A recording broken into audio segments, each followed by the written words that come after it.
Selamat pagi, saudara. Ketemu lagi bersama saya, Jumadi, di program Sapa Jambi. Dan pagi hari ini kita ketemu tamu istimewa, yaitu Mbak Fitri. Mbak, selamat pagi, Mbak. Halo, selamat pagi, Pagi Bang ini Deddy. kita akan berbincang, yaitu dari seorang jurnalis banting setir menjadi pengusaha kue yang saat ini usahanya juga berkembang, Mbak ya. Alhamdulillah. Dan untuk mengetahui lebih lanjut terkait usaha atau karir yang dirintis oleh Mbak Fitri mulai dari jurnalis sampai menjadi pengusaha kue, kita sapa aja. Selamat pagi, Mbak. Pagi, Bang Deddy. Apa kabar, Mbak? Alhamdulillah sehat. Mbak, boleh jelasin, Mbak, ceritakan, Mbak, awal Mbak dari seorang jurnalis dan banting setir menjadi seorang perajin kue atau pengusaha kue sampai saat ini gimana ini, Mbak? Iya, rasanya berbeda ini ya, Bang Deddy ya. Alhamdulillah memang saya itu, Bang, jadi jurnalis sejak tahun 2004. Jadi 2004 itu 2003 akhir saya tamat kuliah, memasukkan lamaran di berbagai tempat ini semua. Alhamdulillah sesuai dengan keilmuan yang saya miliki, karena memang jurusannya ilmu komunikasi, diterimalah sebagai jurnalis di salah satu surat kabar. Nah, 13 tahun, Bang Deddy, lumayan juga ya, Bang Deddy ya. 13 tahun juga, Mbak. 13 tahun tidak terasa dan sangat menikmati memang, karena memang di dunia jurnalis itu kita ketemu dengan banyak orang, bersua dengan orang yang berbeda setiap hari, tapi akhirnya karena memang jalan hidup orang tidak pernah tahu ya, Bang ya. Nah, alhamdulillah akhirnya punya usaha seperti ini yang saya rintis sejak tahun 2018. Sampai sekarang udah lama juga, Sampai sekarang sejak tahun 2018 itu saya memilih resign memang, Bang, setelah 13 tahun bekerja. Nah, karena tidak punya ilmu ya, Bang, saya biasanya, karena berbeda dunianya, saya bikin hashtag nih di media sosial saya. Kebetulan memang bersua dengan Pak Bi, pakar branding Indonesia. Jadi ngobrol dengan Pak Bi agar usaha yang kita jalani itu mudah dikenal, ini semua apa yang harus kita lakukan. Nah, salah satu hashtag yang saya punya itu adalah tukang kuenya mantan jurnalis, Bang Deddy. Gitu, Mbak, hashtagnya. Ada hashtagnya di media sosial saya, tukang kuenya mantan jurnalis. Jadi memang dari kulit tinta akhirnya jadi tukang kue, kan tidak punya basic nih, Bang Deddy. Iya, basic kan dulu kan biasa nulis terus kok bisa gini tuh gimana? Saya belajar otodidak, Bang. Belajar otodidak, dapat resep, karena memang dengan canggihnya teknologi saat ini kita bisa untuk menemukan resep apa saja untuk kita belajar gitu. Nah, Bang, akhirnya memang saya ketemu resep, tapi sebelum ketemu resep, Bang Deddy, saya alhamdulillah memang ketemu komunitas yang tepat, komunitas bisnis. Jadi saya belajar how to bisnisnya, bagaimana memulai bisnis yang baik. Jadi memang kenapa munculnya tagline dari usaha saya ini adalah oleh-oleh cita rasa Jambi. Karena memang saya ketika punya usaha ini inginnya itu mengangkat cita rasa Jambi. Jadi Jambi itu punya banyak potensi hasil perkebunan yang bisa diolah jadi kue. Jadi memang kita survei pasar dulu, cari tahu lebih banyak bahan baku dari perkebunan itu apa yang bisa kita olah jadi kue. Akhirnya ketemu ini, Bang Deddy, ada ciri khas kita itu brownies kayu manis. Nah, ini kayu manis nih kan penghasilnya dari kerinci kebanyakan, Bang. Terus ada juga bolu gulung nanas. Kita terkenal dengan nanas tangkit. Nah, itu yang kemudian saya olah. Nah, inilah yang kemudian menjadi cita rasa Jambi yang harapan saya memang lapis Angso Duo itu bisa jadi oleh-oleh cita rasa Jambi yang bisa dibawa kemana saja. Berarti kita dengan banyaknya bahan-bahan baku di Jambi dan mengangkat istilahnya budaya Jambi atau ciri khas Jambi, kita bikin seperti ini, Mbak, apa? Ini brownies cinnamon kita sebut. Itu apa namanya, Mbak? Brownies cinnamon ini, Bang Deddy, kita olah dari kayu manis, ada campuran pisangnya. Jadi ini menjadi ciri khas kita. Jadi dia kita olah dari brownies. Nah, ada campuran kayu manisnya, jadi muncullah cita rasa Jambi, jadi brownies cinnamon. Dan rasanya juga muncul aromanya iya, itu. Ada aroma rempah kayu manisnya. Awal ide bikin gimana? Perpaduan kayu manis dengan bahan baku yang lainnya gimana?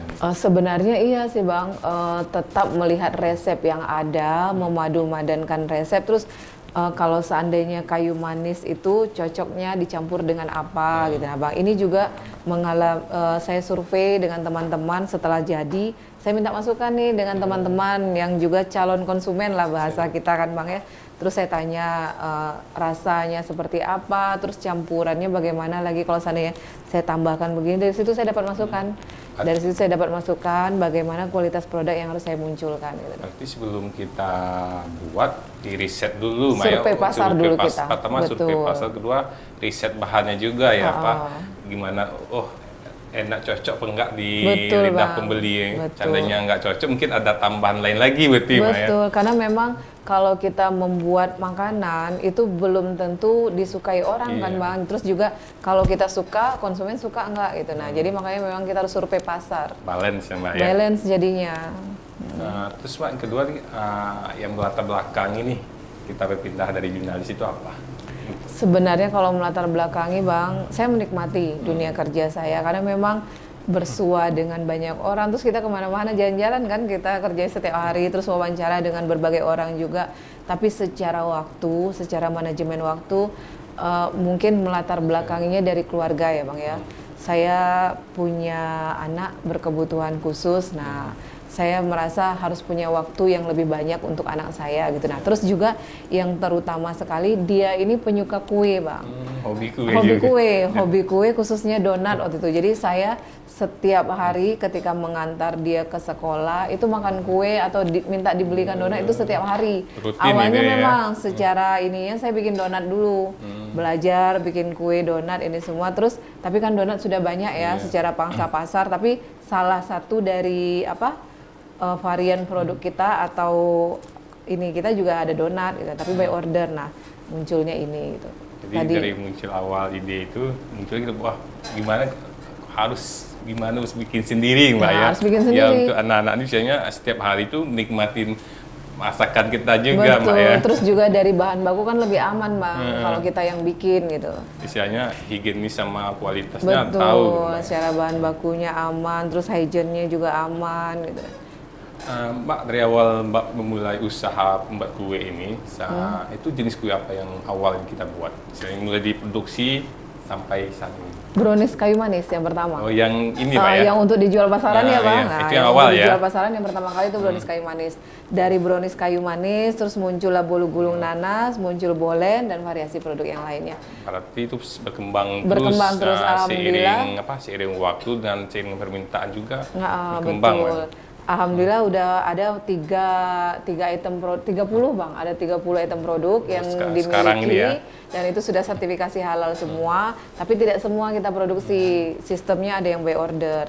Yang ready setiap hari itu aneka brownies kita ada 8 varian, terus bolu gulung, ada bolen juga, ada roti-rotian juga. Berarti ini semua sudah nih setiap hari produksi ready terus semua. Berarti yang sisanya itu istilahnya 30 itu by tergantung order. by ordersnya. Aku pengen jenis ini, baru dibikin. Mbak, mungkin belasan tahun juga ya memulai usaha pembuatan kue ini. Mungkin pasti ada kendala dari awal sampai sekarang itu apa Mbak? Mungkin nggak mungkin langsung enak jadi langsung diminatin sama masyarakat kan, nggak mungkin, pasti ada wah ini kurang, ini ada nggak laku, terus itu gimana itu Mbak? Ada pastinya Bang ya, karena memang secara kualitas kita menjaga kualitas Bang Dedi. Terus juga dari menjaga kualitas tadi kita menggunakan tanpa bahan pengawet. Jadi memang secara umur atau usia kue itu hanya bertahan 3-4 hari di suhu ruang Bang. Tapi kalau di kulkas bisa 1 minggu. Karena memang kita menjaga bahan baku tadi untuk makanan yang aman itu, food grade itu dia tidak menggunakan bahan-bahan yang tidak aman untuk dikonsumsi gitu nah Bang. Jadi kalau untuk ini memang jatuh bangun Bang Dedi. Karena memang makanya memang di produksi itu kita produksinya terbatas, tidak dalam jumlah banyak. Itu juga untuk mensiasati barang yang nanti terbuang gitu. Biar nggak banyak rusak. Gitu. Jadi memang kita ready kan dalam jumlah terbatas, tapi kalau konsumen mau itu bisa kita produksi. Karena kita alhamdulillah sudah ada yang bantu untuk karyawannya, ada yang bantu. Awal Mbak membuat usaha merancang usaha pembuatan kue ini, apakah langsung sendirian yang membuat, apa ada dibantu keluarga atau langsung ada karyawan itu gimana? Kalau bantu di awal, karena memang bisnis rumahan banget ya Bang. Kalau di awal memang saya sendirian. Tapi ketika saya tidak bisa produksi, artinya tidak terima pesanan. Tapi kita komunikasi dengan konsumen apakah bisa besok atau bagaimana. Awalnya dulu Bang di rumahan banget. Berarti sendirian dulu? Sendirian Bang. Sendirian kita mengerjakannya. Terus juga nggak langsung jadi brownies seperti ini. Karena kan kita tes resep nih. Karena kita tes resep, saya juga tidak punya basic di kue. Nggak jadi bentuknya, tidak seperti yang diharapkan. Misal nih kesalahan dari pengukusan lamanya atau terlalu cepat, jadi bentuknya tuh tidak cantik, kotak gitu. Nah, terus juga dari rasa setelah jadi di semua saya survei pasar dulu, saya cicip kan ke teman-teman, ada yang ngomongnya seperti ini. Misal karena ini kan rasanya kayu manis nih, jadi kayu manisnya kurang dominan, ada yang menyampaikan seperti itu. Kayu manisnya terlalu terasa. Jadi memang beberapa kali tester, akhirnya ketemu rasa yang pas, baru saya pasarkan. Berarti tiap hari itu harus ditester dulu, uji coba tuh. Uji coba Bang. Gimana? Karena satu hari itu bahkan saya bisa 2 kali baking. Itu kali berapa biaya sekitar untuk pembuatan? 1 minggu kayaknya ya, saya tester untuk sendiri ini semua, terus baru saya inikan ke teman-teman. Nah, secara packaging belum packagingnya ini karena memang terbatas modal kan. Saya modal sendiri, jadi setelah lambat laun berjalan ini semua, terkumpul uang, terus ada bantuan juga, baru saya beli packagingnya. Nah, setelah packagingnya cantik, secara bisnis sekarang itulah kita untuk mengembangkan usaha memang harus kolaborasi. Nggak bisa kita maju sendiri, nggak bisa tapi agak lambat prosesnya. Nah, karena memang belum punya toko, saya pengen masuk ke toko, saya titip toko nih Bang. Kebetulan ada teman yang punya toko oleh-oleh, saya titip di toko situ. Karena mungkin teman, ya kita sistem kepercayaan. Beliau cuman minta begini, Bang boleh nggak saya titip di toko, saya punya produksi ini.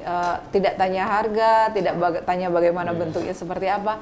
Yang ditanya cuman, Mbak punya fotonya nggak, boleh kirim. Nah, gitu. Saya kirim fotonya, terus kapan mau dititip, langsung di challenge seperti itu langsung kan. Respon Mbak ya? Alhamdulillah langsung respon, besoknya langsung saya titip ke toko oleh-oleh tersebut. Alhamdulillah dari sana mulai dikenal keluarnya. Dari toko kecil sampai ke besar. Terus Mbak, itu kan usahain kan pasti ada ikut pelatihan biar bagaimana mulai dari bentuk ya, rasa, kemasan biar bagus, terus bagaimana promosinya yang bagus. Apakah kita mengikuti atau mendapat pelatihan baik dari pihak swasta atau pihak manapun Pak? Kegiatan bagaimana sih biar produk kita ini bisa dikenal orang baik dari segi rasa, bentuk dan kemasan.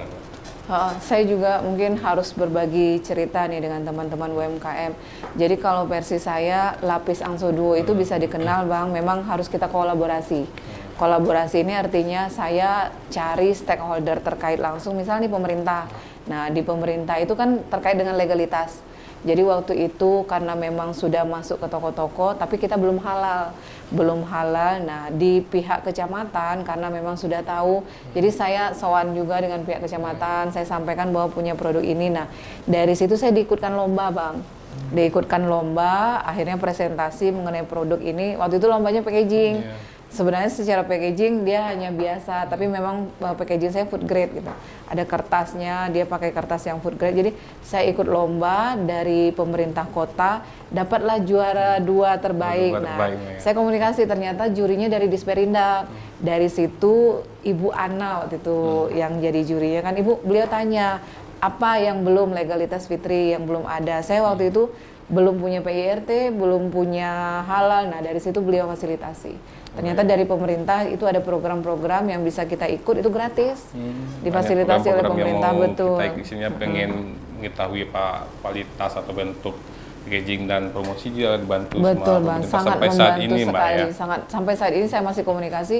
Terus juga kita nggak bisa sendirian juga kan Bang Deddy, harus gabung dengan komunitas-komunitas terkait nih. Saya gabung dengan luas lagi, lebih besar pasarnya, karena dari situ juga kita bisa ikut program-program pameran dari kegiatan pemerintah, terus ada juga kegiatan-kegiatan swasta, karena memang kalau bikin stand itu kan biasanya bukanya rame-rame gitu. Jadi kita bisa titip produk kita, itu juga salah satu cara promosi Lapis Angso Duo. Jadi saya gabung dengan berbagai kegiatan, itu di pemerintah kah atau di perbankan kah, dari situ alhamdulillah pemasarannya sudah mulai dikenal gitu. Sampai saat ini. Sampai saat Nah, ini. tahan dulu Mbak Pit. Ini obrolan kita nih lebih panjang, lebih menarik lagi nih. Ya kita mungkin tuh selanjutnya bagaimana mempromosikan lagi Mbak ya. Siap. Tapi tahan dulu Mbak ya. Oke. Bagi saudara, yaitulah perbincangan kami dengan Mbak Fitri, dan untuk mengetahui lebih lanjut bagaimana sih dan apa sih Angso 2 Mbak ya? Lapis Angso 2 ini. Ya saudara, perbincangan kita bersama Mbak Fitri cukup menarik, dan lebih mengetahui lebih lanjut tentang lapis Angso 2 tunggu di segmen berikutnya.